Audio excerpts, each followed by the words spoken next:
There we go.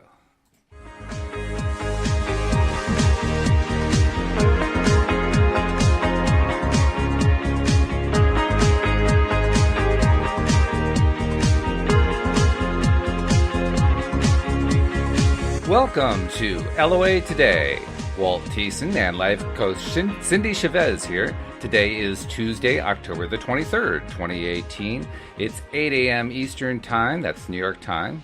And this is your first daily dose of happy for the day. And we're continuing an experiment we've been doing, and hopefully an ongoing feature that we're doing in one of the groups on Facebook devoted to the law of attraction, called the Law of Attraction Changed My Life group, which is a pretty big group. It's got a lot of members from around the world. And it's exciting for us because Cindie, I had actually been discussing with Selena Dion, one of the administrators of the book, of the group rather, of the book, one of the administrators of the group, about doing this, and she's been really excited about having us do it. And so this is not only kind of laying the groundwork in terms of continuing to do podcasts to the group, but we're also going to be doing some special events within the group that she's going to be involved with. And we're going to do special situations where members can ask questions, maybe some of the more common questions that get asked in the group will get addressed and so forth. So it's going to be fun. This that's exciting. This is a breakthrough time, it's really cool. Yeah. So how you doing? Exciting. I'm doing well. I had no idea. Right? I was like, expecting the podcast, and now we're live streaming, and that's really fun. Yeah. Well, welcome to the bleeding edge is the way I like to say it, right? That's right. Yeah. No, I'm ready, and I'm ready to talk about some of these methods that we've been studying with Neville Goddard. Always, I think Neville's just my favorite, and I think that Neville's my favorite, and the methods that Neville that I've learned from Neville. I say Neville's taught me, like he's sitting here with me in my office, but are always the ones that seem to get the best results for me anyway. So I'm excited that we've been working our way through some Neville material and reading some Neville stories. And so that's been good. So you've got a lot going on, though. I'm curious about what's happened over the last week since I've been with you last Wednesday. So it's almost been a week. It would probably take the hour for me to describe everything that's been going on in the last week. It's been quite a week, to say the least, but it's exciting. I mean, I think probably one of the most exciting days was after I'd gotten the testing done for this live streaming thing so that we can do this on a regular basis, and contacted Selena, who's, like I said, one of the admins of the group. And she was so excited when she heard about the idea of being able to do it and so forth. And well, first of all, I want to thank her for all of her cooperation to make this possible. But I don't know if I can convey how excited she was. I mean, she was practically, when I talked to her, we did a private video phone call. And while we were doing the call, I think she was working with her child. And she was just grinning. It was just fun. Because think about the possibilities. What we're doing here is we're making it possible for people to take advantage of technology, the modern technology, to interact directly with others, particularly when they're trying to learn more about how the law of attraction works. I mean, that's what happens in the group most of the time. People are posting about, I'm trying to get my ex back, or, I can't seem to get a job, or, what's it going to take to attract money and so forth. And, there's always communication and conversation. But sometimes you just need to talk to somebody. And it's so much easier than trying to type it all out, to actually have a conversation. So we're hoping to get to the point pretty soon where we're going to be doing that on a regular basis, and it's going to be fun. Oh, that's exciting. Yeah. That's something that I've wanted. We've talked about this for almost a year now. People calling in, doing some coaching in the podcast, people calling in, asking questions. I think that's fantastic. Yeah. I'm very excited. And it's fun that we're doing Neville too. I mean, we're also both Abraham Hicks fans, and we have a lot of people that we follow, of course. But I like the idea that we're tying all of the different law of attraction experts, so to speak, together into one package. Because so often you get, there are groups, and they're fine, but there are groups that are dedicated just to Neville, or just to Abraham, or just to Joe Dispenza, or something like that. And it's like, we have all these great teachers. Why don't we just, resource all of them? So I like the Right. fact that we're doing that, right? Really, I talk about, I don't want to limit myself. Right, exactly. There's so much information out there, and I really want to take it all in. And, I think that it's like anything else in life. Some of us are going to connect better with a different teaching than someone else might with some other teacher or teaching. And, whatever works for you, whatever feels best, that's the thing that's going to get us the best results. So why not listen to what, pretty much all the teachings are out there concerning law of attraction? If it feels good, then follow it. Exactly. Yeah, Yeah. that's true. So Walt, would you like to cover promos early in the show today? Yeah, we should probably do that, huh? Yeah, that'd be a good idea. So, yeah, first things first, we want to encourage our new listeners, especially those in the Facebook group, but also people who are new to the podcast and haven't heard more than an episode or two. Please become a subscriber because when you subscribe, first of all, it's free. Second of all, you get all of our podcast episodes that we do every week. We do 11 shows a week. And that's a lot of good content, 1-hour shows, and you can get all of them streaming right to your smartphone to play on demand whenever you want to. We even have, I love this part, we even have binge listeners. We have people who binge listen to our show, and I get excited. I get goosebumps whenever I think about that. But yeah, no, really good stuff. But anyway, if you're listening on the Facebook group, I actually put in links in the post area about if you're either an iPhone or iPad user, or if you're an Android user, you just click the right link, and it'll just walk you through the process of setting it up so that you get all the podcast episodes coming right to your phone. And for all of our subscribers, and indeed all of our listeners, we've been doing a thing now for the last 3 or 4 months where we've been asking our listeners to please share the fact that they're listening, because we want to reach more and more people and help people get that daily dose of happy. That's what we're about. We're about helping people lift their vibration, get into a better feeling space by doing these podcasts every day. And the campaign has worked tremendously well. We've doubled our listenership in the last 4 months just by doing that, just by asking our listeners to post that they're listening to loatoday.net on Facebook or Twitter or Instagram or Reddit or LinkedIn, whatever it is that they use. So please, do share the fact that you're listening, because it makes a big difference. And those are our promos for the day. I love every time that you do the promo asking people to share that they're listening for one main reason. But I really love that you said we've doubled our listenership in the last few months. Right. And, I love it so much because it's a thing that sometimes people forget when they get into law of attraction, is we start learning these new methods, and many of them have to do with our own personal thought processes, right? Or maybe we do methods that require us to pick up a pen. We do a focus wheel, or we start journaling or something. But a lot of those methods are kind of inner work and personal work. And the game really does start there. I mean, it's all an inside job, right? It does start with our thought processes and our vibration. But sometimes we forget to just let the world know what we want. Mm-hmm. Right? Mm-hmm. By saying, this is what I'm looking for. Just reaching out and saying, we'd love it if you would share on social media that just say, I'm listening to loatoday.net. That's a really simple request, and look at the return on that you've gotten already.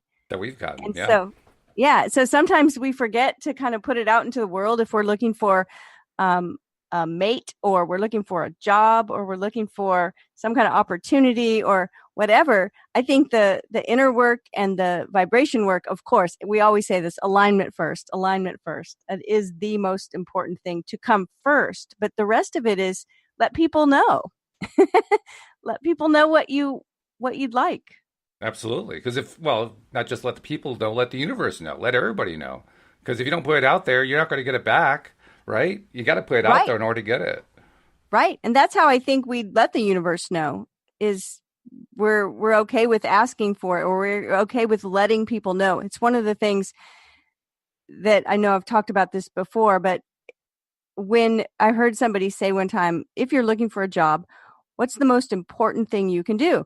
And they were speaking to a crowd, asking an audience, and the audience didn't have mics. So I, as the listener, couldn't hear what they were saying, but a person would say something and the speaker would say, okay, yeah, yeah.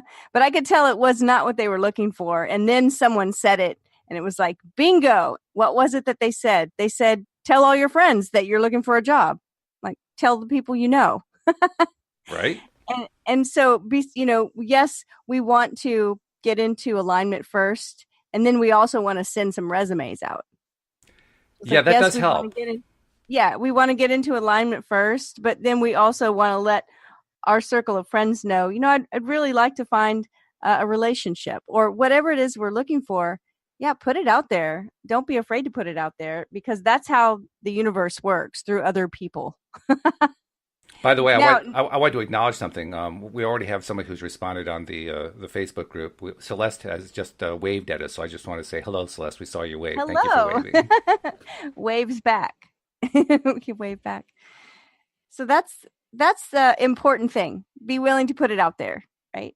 Absolutely. And then we're studying Neville, who Neville might disagree with me because Neville does such powerful work, and that things just seem to come our way when we create it in our imagination. And that's what we've been talking about. We've been working our way through the Neville Goddard book called Out of This World.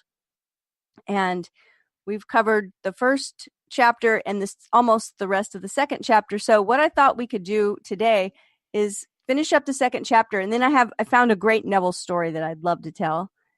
And then we'll see where we go. How's that sound? That sounds good. Just to let people know who may not be aware, we try to let you know every time, but sometimes we forget. So just want to make sure I get it in there. You can follow along because Neville's books are all online. So in this particular case, the book is located at nevillegoddardoutofthisworld.org. And if you go to that page and then click where it says Chapter 2, scroll to the bottom, you will be able to follow along. So please do follow along. Yeah.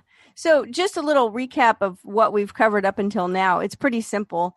It might not always be easy, but Neville talks about, he uses the word a waking dream, and he's really talking about what I would have always called a meditation, but getting ourselves into a relaxed state and then using our imagination. Sometimes we hear this called visualization. We hear different terms for it. But he's talking about if we could control what goes on in the fourth dimension, and that's like the dream world, our imaginary space. It's kind of what's going on in our head, I think. And he says we learn this control through the waking dream, where our attention can be maintained without effort, for attention minus effort is indispensable to changing the future. We can, in a controlled waking dream, consciously construct an event which we desire to experience in the three-dimensional world. So he's talking about this world we live in and we experience every day. So he's talking about creating something in our imagination that we then experience manifesting, what we call in real life, right? Mm-hmm. The sensory impressions we use to construct our waking dream are present realities displaced in time or the four-dimensional world.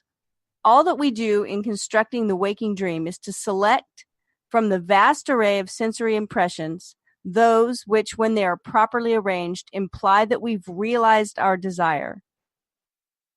So I'm going to stop there and say Neville has instructed us to think of a small scene that would happen once we've already got the thing that we're desiring. So perhaps if we were looking for a new job, that scene would be walking into our new office on the first day of work or something like that. It's just a small scene. He says, with the dream clearly defined, we relax in a chair and induce a state of consciousness akin to sleep, a state which, although bordering on sleep, leaves us in conscious control of the movements of our attention. When we have achieved that state, we experience in imagination what we would experience in reality were this waking dream an objective fact. In applying this technique to change the future, it is important always to remember that the only thing which occupies the mind during the waking dream is the waking dream, the predetermined action which implies the fulfillment of our desire. How the waking dream becomes physical fact is not our concern. That seems one of the things that trips us up when we first get into law of attraction, or maybe even after we've been practicing law of attraction. No kidding, yeah. We have a tendency to want to figure out the how. And Neville is saying how it becomes physical fact. That's not our concern. Right. Our acceptance of the waking dream as physical reality wills the means for its fulfillment. And then he winds up this chapter saying, let me again lay the foundation of changing the future, which is nothing more than a controlled waking dream. Define your objective. And I actually have the physical book in front of me, the actual book. And these are numbered in the actual book. Oh, okay. And I noticed that they weren't numbered here. Right. So they're numbered. Number 1, define your objective. Know definitely what you want.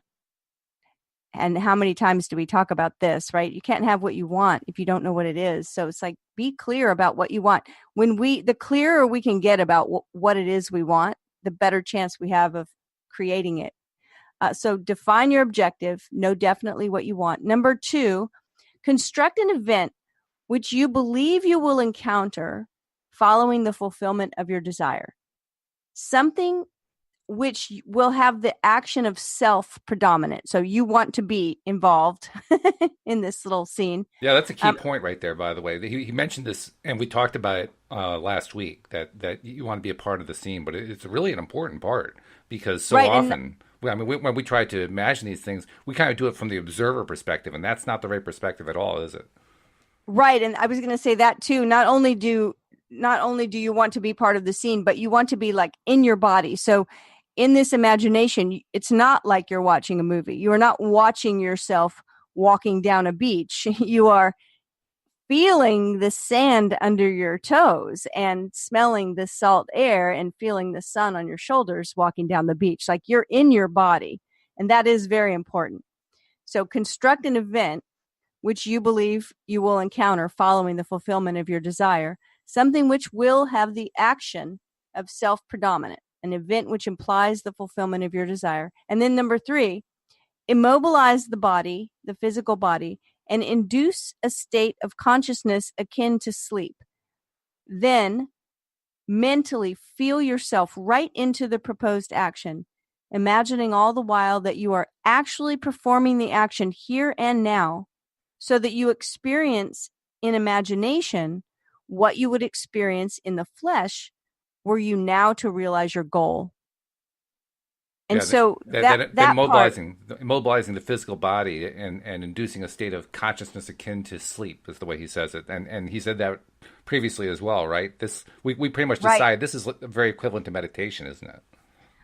I believe so. And also the other thing, and he talks about it in other places. I know we've read a couple of his books and he's talked about it before. And that is actually doing this when you are falling asleep at night. So it can be done at other times as well, but then also take advantage of that period of time where you are immobilizing your body to fall asleep, and allow yourself to use that time as well, because that's the perfect time. And he does talk about that being really crucial. And you'll hear it in the story that I'm going to tell you after we finish this chapter. The person talks about these exact things. And so it's good to hear somebody how they created something using this method. He says, experience has convinced me that this is the perfect way to achieve my goal. However, he says, my own many failures would convict me were I to imply that I've completely mastered the movements of my attention. I can, however, with the ancient teacher say, this one thing I do, forgetting those things which are behind and reaching forth unto those things which are before, I press toward the mark for the prize. That's another thing, is that we'll find that Neville Goddard quotes New Testament Bible verses a lot. Mm-hmm. He, however, has a very different definition for most of what he believes them to mean. So they're very esoteric. Yeah, you want to kind of skip the Sunday school teachings and just go directly to the Neville decoder ring. Otherwise, you're going to get lost. Right. Right. So he says here, and I think this is an encouragement, actually. He talks about his own failures, but just to know that these things take practice. And the more we practice, the better we get at it.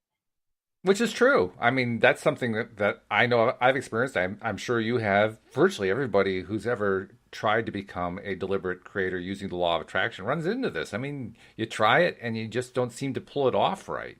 And at first you're saying, well, what did I do wrong? What did I do wrong? What did I do wrong? And then over time you begin to realize, oh, I guess there are a number of things. If my vibration is wrong, if I have some resistances that I didn't know about, there's a variety of things that get in the way. But the point is, you don't give up. You just keep practicing. You keep trying to get better and better and better at it. And not surprisingly in one sense, but surprisingly in another sense, we do get better. We get better at it. And I've been noticing that in my own practice using Neville's methods, what I notice, number one, yes, really important to keep that little scene that you construct short. And, at one point, Neville mentioned walking up a flight of stairs, if that were to be the logical thing that would happen. And I thought, what would someone's goal have to be for walking up a flight of stairs to be the logical thing that might happen?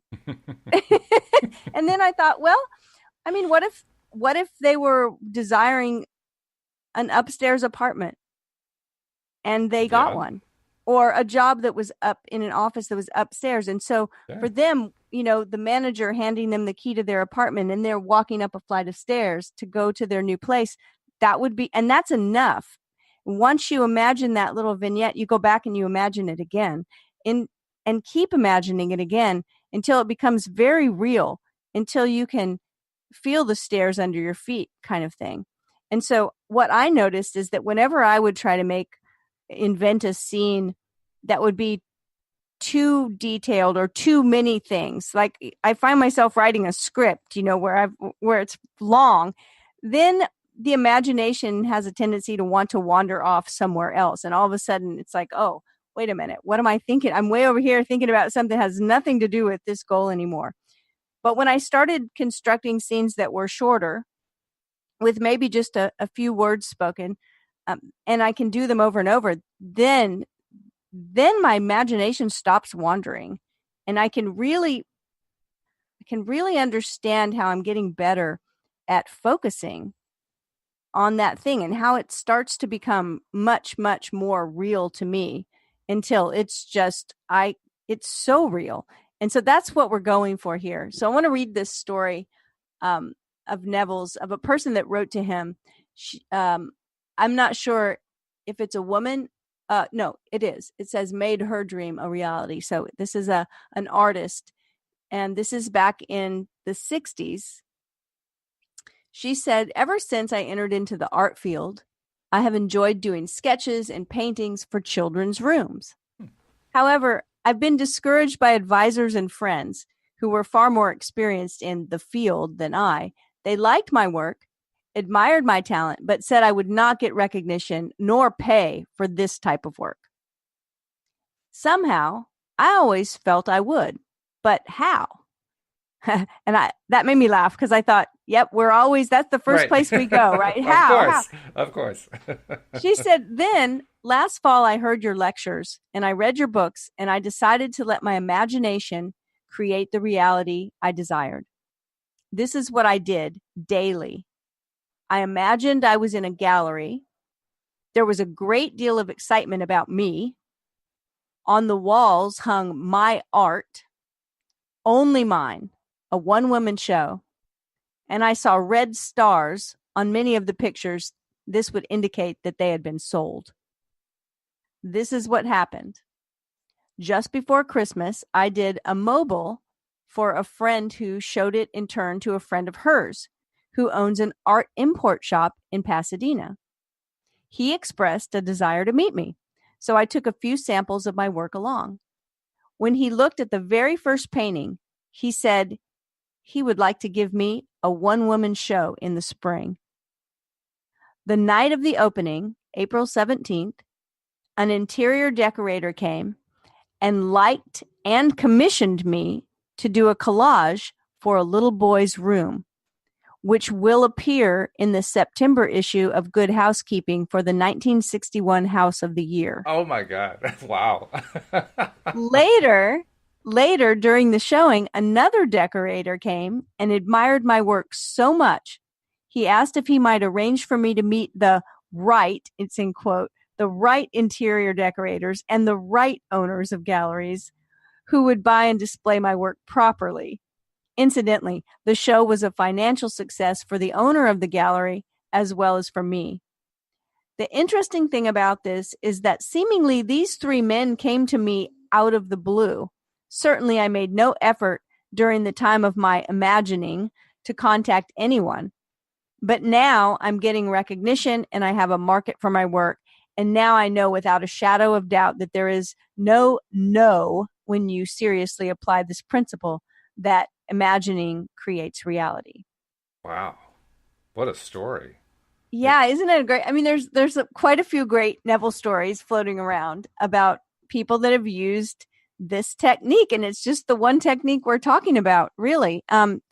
If you read Neville, you will hear a phrase over and over, and that is to assume the feeling of the wish fulfilled. And you see that that's what's happening here.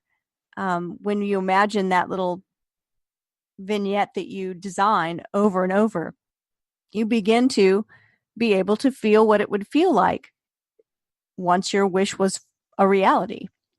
I like the fact that we had details too. I mean, she said she was up for, what was it, Good Housekeeping magazine, like a Home of the Year thing or something like that. It'd be fun to go back to like the archives in the library or something like that and see if we can find the 1961 Good Housekeeping, special on homes or something like that. That's a great idea. Wouldn't that be fun? Yeah. Yeah, she said that during the night of the show, the one-woman show, and that's one of the things she imagined. She imagined a gallery with only her art and many of the pieces sold. And that's exactly what happened. But not only that, then it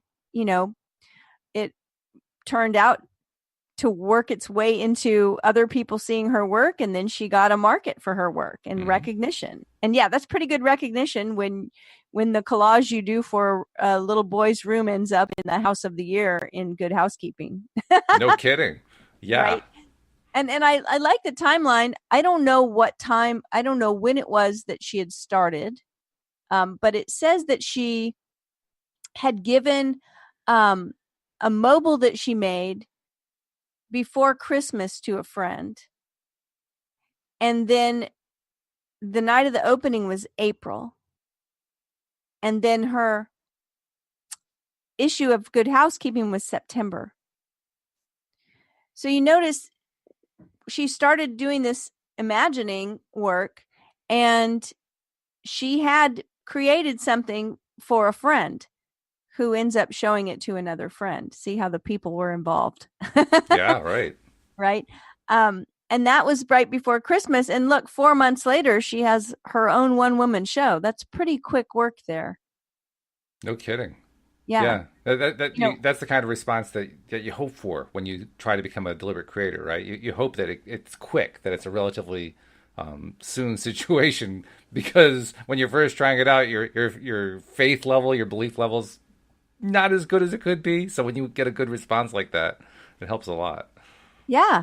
But there's time involved, even Abraham talks about that buffer of time and how beneficial it is to us that we don't, wish for something and boom, have it manifest immediately. Right. We think we want that, but it would probably cause a lot of trouble. It might. It might. I think the longer we spend imagining something and, doing the inner work to create it, we do get clearer and clearer on what we want. And I think that's important too, to create something, that's going to last, something we don't want to get rid of as soon as we manifest it, because it just happened too fast. It's like, I thought I wanted that. I guess I don't. All right. I think that happens sometimes too, right? Yep. Yeah. I So agree. that was the end of chapter 2 that we finished, and then that great story. Where did the story come from? The story, Neville has a book called The Law and the Promise. And that book is full of stories as well as teaching. Like pretty much every chapter of that book will have a story or a letter that someone's written him with their own, experiences in it. And it's a good one. It's very encouraging. It's always encouraging to hear other people's success stories. Yeah, right. Right. Which is why we did a whole book of them. That's true. Yeah, we did a whole book. Yeah, 50 odd. I can't remember what the final count was, but quite a few law of attraction, successfully attracted success stories. Yeah. Yeah. And you know what? They were all different methods used. And some of the people that wrote those stories didn't even know about law of attraction when they had the experience. That's true. And then learned about it later and looked back and realized, oh my goodness, this is how this unfolded. I think that's really awesome. I think we can all probably do that. Actually, I think I did. I think I wrote some of those stories where I wrote them before I knew about the law of attraction. And oh my God, what just happened here? I don't understand.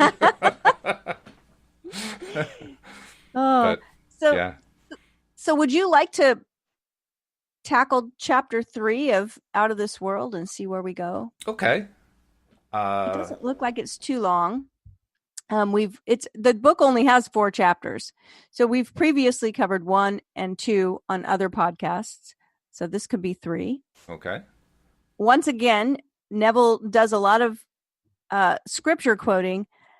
And I will tell you that if you go back and listen to the podcast that covered the beginning of the book and some of the other Neville things we've done, you'll recognize that his definitions or his interpretations of Bible verses are probably not what you've heard before. Sometimes we say some people would think they were heresy, and some people would think they were awesome. I just like his teachings, regardless of how he defines these verses. But he starts this chapter with 1, so I thought I would throw it out there. Well, I just like the fact that you combine the words heresy and awesome in the same paragraph. I thought that was pretty cool. I'm a free thinker over here. I can tell. I love that about you. I think you said I was the LOA today. I was the head of the Department of Woo over here. Yeah. I think I did say that, didn't I? Yeah. So let's see. He starts with, "Ye shall know the truth, and the truth shall make you free." Men claim that a true judgment must conform to the external reality to which it relates. This means that if I, while imprisoned, suggest to myself that I am free and succeed in believing that I am free, it's true that I believe in my freedom, but it does not follow that I'm free, for I may be a victim of illusion. And we hear this a lot, right? Hear it, I experience it. We hear all the time people say, but this is how it really is. Like, But because of my own experiences, I've come to believe in so many strange things that I see little reason to doubt the truth of things that are beyond my experience. I kind of agree with Neville on that one. I think so too. He says, the ancient teachers warned us not to judge from appearances because, said they, the truth need not conform to the external reality to which it relates. They claimed that we bore false witness if we imagined evil against another, that no matter how real our belief appears to be, how truly it conforms to the external reality to which it relates, if it does not make free the one of whom we hold the belief, it's untrue and therefore a false judgment. We're called upon to deny the evidence of our senses and to imagine as true of our neighbor that which makes him free. Ye shall know the truth, and the truth shall make you free. To know the truth of our neighbor, we must assume that he's already that which he desires to be. Any concept we hold of another that is short of his fulfilled desire will not make him free and therefore cannot be the truth. Now, that's really interesting. This reminds me of what we were reading from Abraham in Money and the Law of Attraction, but when they were talking about how we think of someone else. Remember that whole chapter about how we can help someone else? And it was saying that the way we help someone else, or the way we know if our thoughts about someone are helping the situation, is do we feel good? Right. When we're thinking about them? And right away, I was just convicted the moment I read that, because I recognized that there were people in my life that I love dearly that I worry about sometimes and fret over. And, those worries don't do any good for that person. It's so much better to see them as I know they want to be, and as they can see themselves, and as, hold them in a space where they're successful, so to speak. Well, plus And that's what, I'm always struck by the fact that when we worry about somebody else, excuse me, when we worry about somebody else, when we're in some way concerned about somebody else, and we're focusing on, oh, I don't really like the way things are going for that person, I really want them to be in a better place. Not only are we not doing them any favors, we're not doing ourselves any favors. right?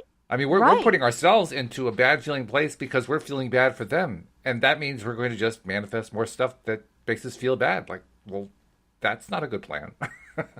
No, it's so true. And, we remind ourselves all the time that energy entrains to itself. Right.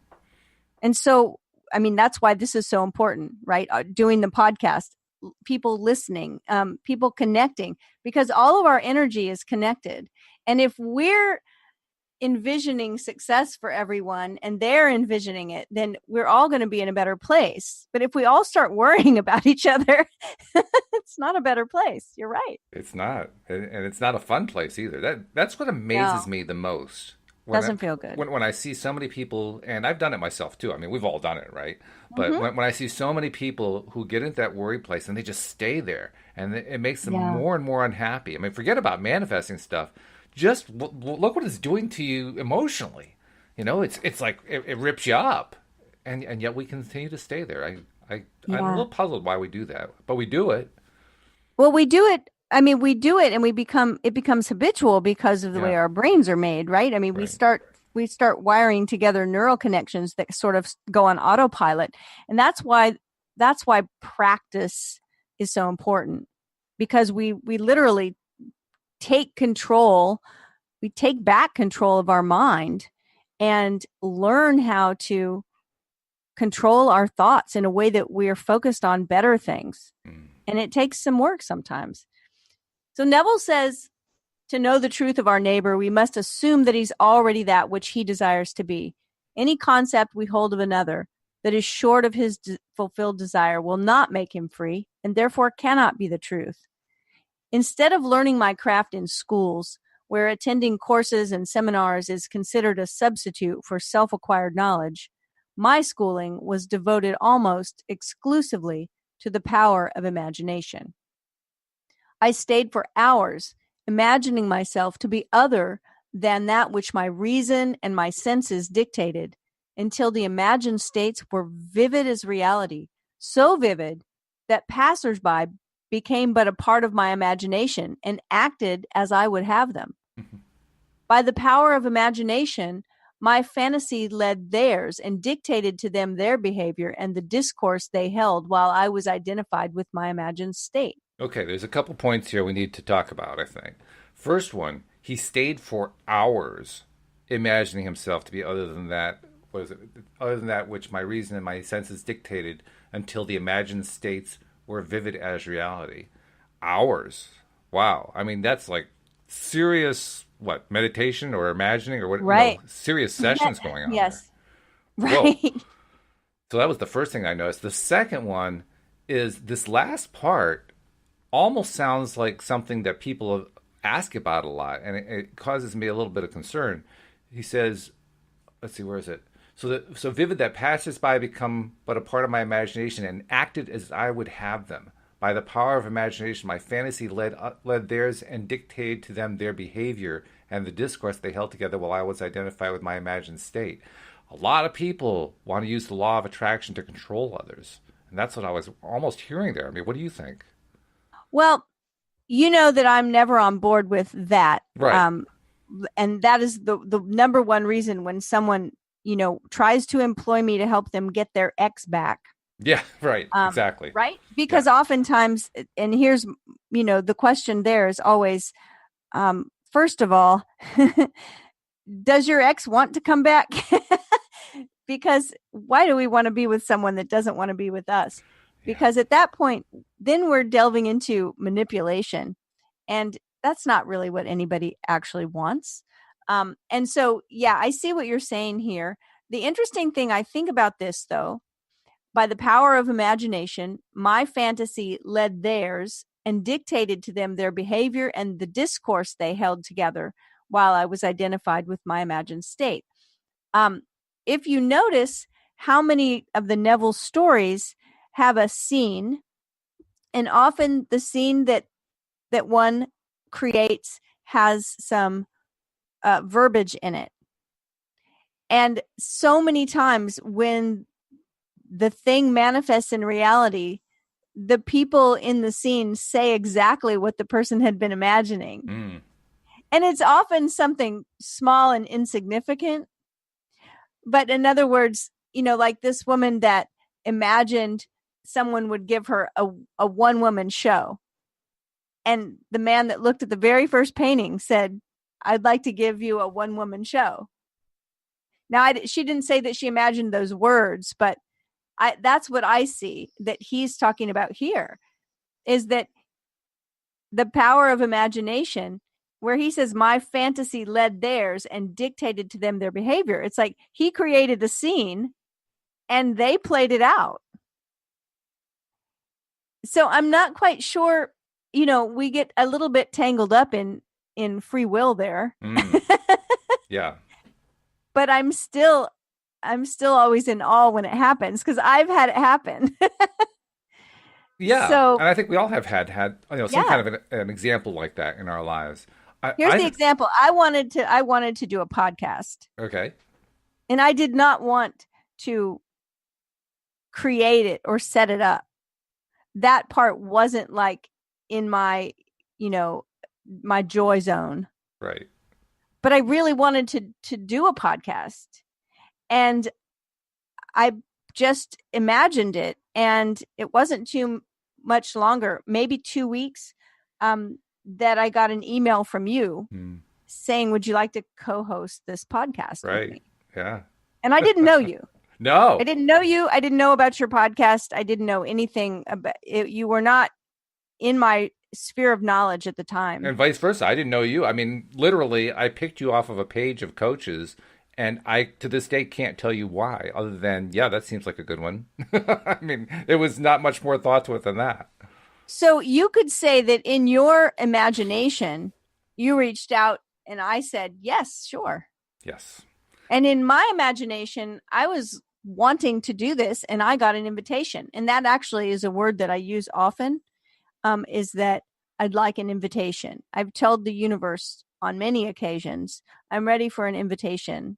And an invitation will come, an invitation to do a podcast, an invitation to write for a publication, an invitation to speak somewhere, whatever.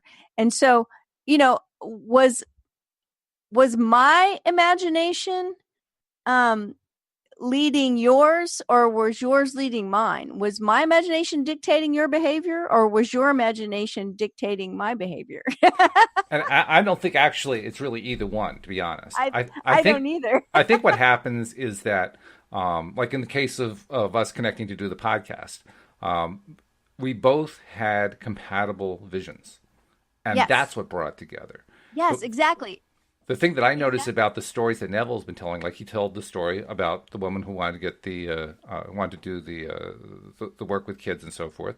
And yes, the conversations happened the way she wanted them to happen, but she did not specify that it had to happen with person X, with a particular person. In other words, she allowed the universe to deliver to her who that person is going to be. Whereas somebody who's trying to manifest an X back, they're trying to get one particular person to have the same response that they want them to have. What you call the manipulative approach. And that falls apart because unless that X is also wanting to rekindle the relationship, it's not going to work. It's not going to work the same way as attracting somebody who's already on the same wavelength. Right. And you notice that Neville says here that his imagined states were so vivid. He says so vivid that passerby. Mm-hmm. And that's what you're talking about. Right. right? He doesn't say so vivid that the specific people that I right? I mean, it was who the universe sent by. Mm-hmm. And you're right. Energy entrains to itself. So it makes sense that if we have a similar vision, the universe is going to let our paths cross. Exactly right. Yeah. In fact, the particular phrase, and this is perhaps the phrase that confuses us. Where is it here? Um, by the power of imagination, my fantasy led theirs. And it sounds like by leading them, what it's saying is, okay, if I imagine it, I am making somebody else do something. But I don't think that's what he actually means. I think what he's actually saying, when my fantasy led theirs, he was saying if we have two people who have a similar fantasy, a similar imagination, a similar dream, so to speak, then mine is leading in the sense that I am initiating reaching out, and they are responding to that reaching out vibrationally speaking. So well, and it's interesting because he says my fantasy led theirs, so they too were having exactly goals, dreams, ideas, that energy that aligned. Right. It's an alignment, is what it is. So for me, led is I just simply was the first one to reach out, not I am grabbing your ring in your nose and pulling you along. Yeah, no, I totally agree. Good catch. So, okay, let's see. I'm watching the clock as well. Man's imagination is the man himself. And the world as imagination sees it is the real world. But it's our duty to imagine all that's lovely and of good report. For the Lord seeth not as man seeth, for man looketh on the outward appearance, but the Lord looks on the heart.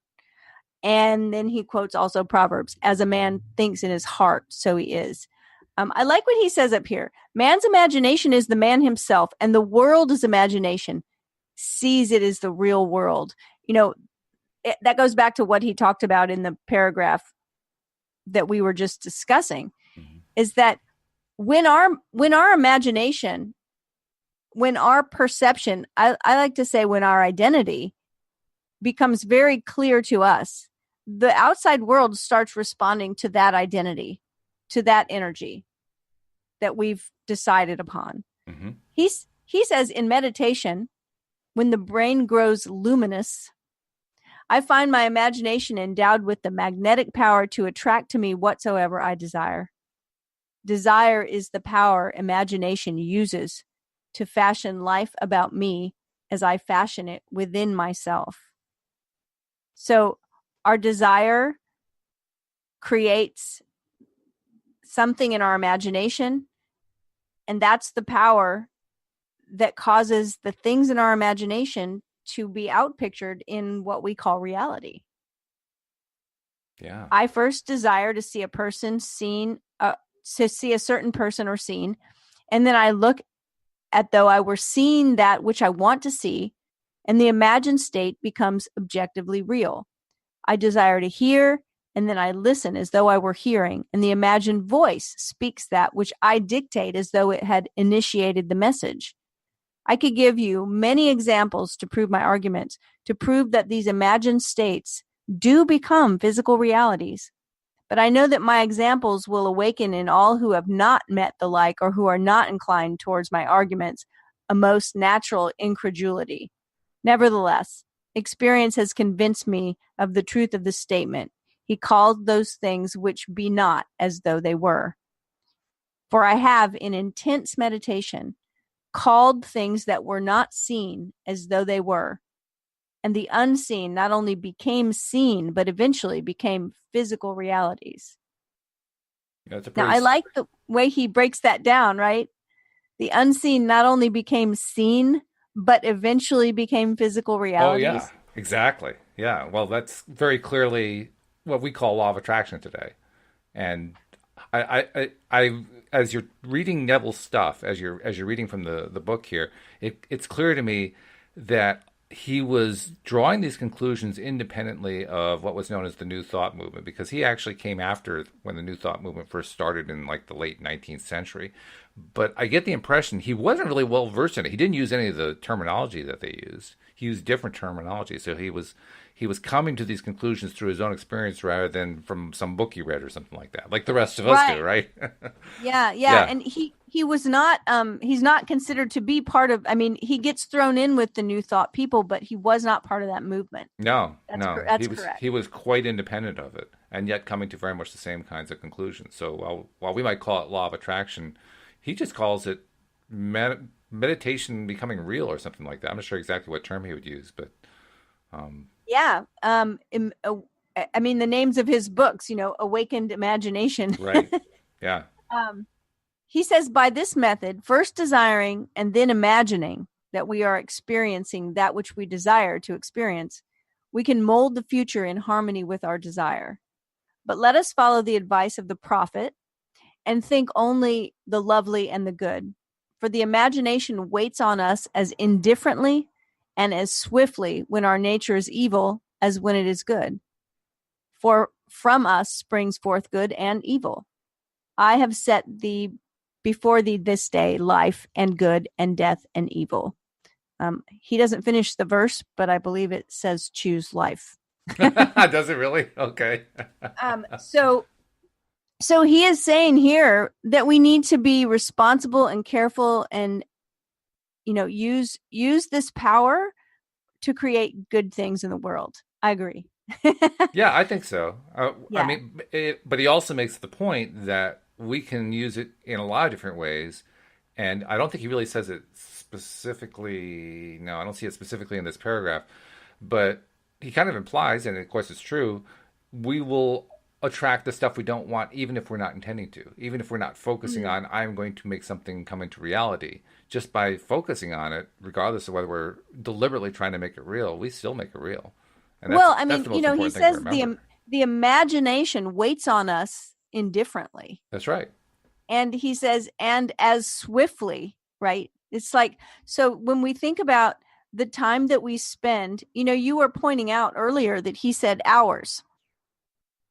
And most of us are not spending hours with our conscious creation work. Yeah, my first try was 1 minute. But many of us spend hours worrying about things. Yeah.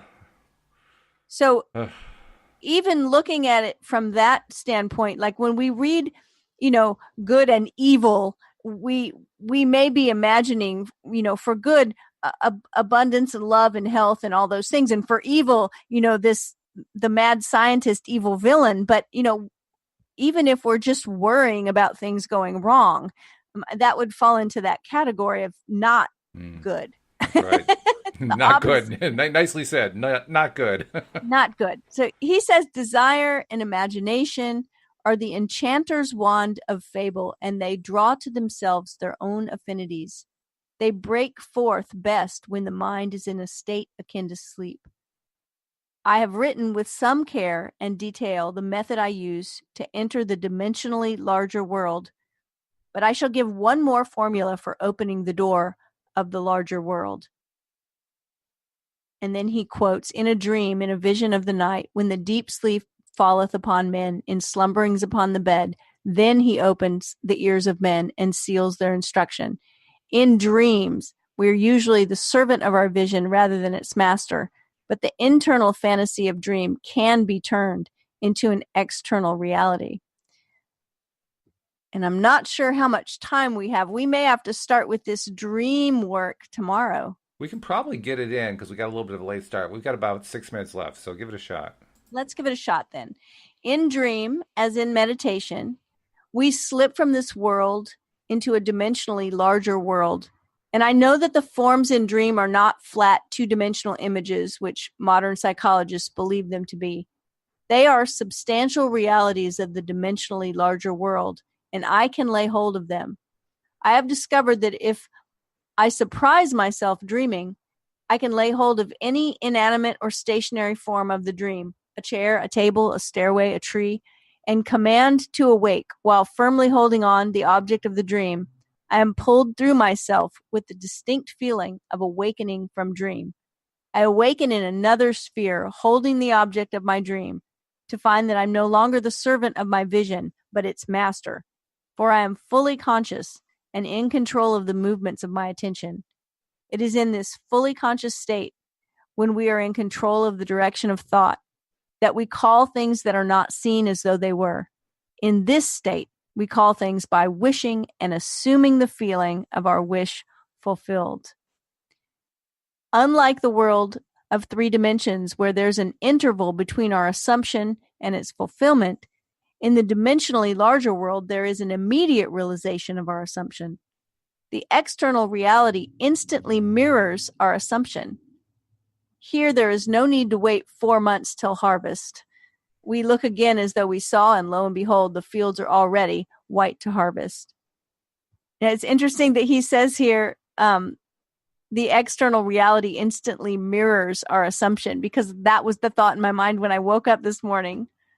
And I don't remember reading this, but it was that whatever happens in the 3D world, we perceive it as that it happened in the future. We read these stories and we say, well, I imagined, and every night I had this imagination, and 2 weeks later, in the future, the thing happened. But I woke up with the thought that that thing that we see in our 3-dimensional world that we say manifested is just a reflection of the thing that happened in the imagination. Yeah. Yeah, that's so true. He says it mirrors our assumption. Yeah, that's true. In this dimensionally larger world, ye shall not need to fight. Set yourselves, stand ye still, see the salvation of the Lord with you. And because the greater world is slowly passing through our 3-dimensional world, we can, by the power of imagination, mold our world in harmony with our desire. Look as though you saw. Listen as though you heard. Stretch forth your imaginary hand as though you touched, and your assumptions will harden into facts. That's quite a phrase. Stretch forth your imaginary hand as though you touched. That has a tangible quality for me. I mean, look as you saw, okay, yeah. Listen as you heard, okay, yeah. But reaching out with your hand and touching, I don't know what it is, but something about that one just makes it more real for me. I think it's really important that when we create these scenes that we're going to use and imagine, that we are careful to involve the senses. Mm. So, yeah, the sense of touch. One of the little vignettes Neville talks about is seeing your friend in front of you, reaching out, taking your hand, shaking your hand, and congratulating you for achieving this goal. Mm-hmm. So there's the touch involved there. The touching and seeing, hearing, smelling and tasting are really good senses to bring into the imagination as well. It's also interesting when we create these things. In that long paragraph you read just a couple paragraphs ago, where he was talking about in dream as a meditation, we slip from this world into a dimensionally larger world, and that entire paragraph, the way he describes it, he does make reference to the fact that most often when we dream, it just kind of happens to us, but he treats it like it's what some people would call a lucid dream, where you are an active participant, right? Yes. And in my experience, and I cultivated some lucid dreaming about 5 or 6 years ago. It really took a lot of work for me to get there, but I did. And those dreams, when they become lucid, they seem more real to me than reality seems. I don't know how to describe that. Okay. Yeah. And, there are More lots of great books out there about how to cultivate lucid dreams. I mean, what would you... and how to use them to create reality, actually. So, well, yeah, right. But, yeah. I mean, we got like a minute left, so in 1 minute or less, can you describe how do you do a lucid dream? Oh, that's a whole show. Well, we should do that sometime. Well, we could do that maybe after we finish the book, but that's an interesting topic because I've often worried about that. I mean, there was a movie that was done about it many, many years ago, and I can't remember the name of it. But, yeah, Dennis Quaid, I believe, starred in it, a very young Dennis Quaid. But, yeah, interesting topic. We should address that. That'd be good. Good. Hey, we'll put it on the list. Right. Exactly. Yeah.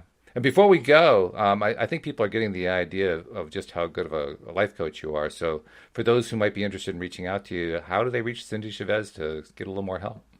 Well, they can find me online at cindiechavez.com, CindieChavez. And same name on all of or most of the social medias, not all of them, but mostly Facebook, Twitter, Instagram. You can find me there, CindieChavez.com. All right. I would love to have you reach out and say hello, by the way. Excellent. Well, then we'll have to continue this chapter, finish up the chapter tomorrow and get on to chapter 4 and continue learning what Neville has to tell us. So I'm looking forward to it. All right. And we hope that you'll join us next time as well here on LOA Today. Goodbye, everybody.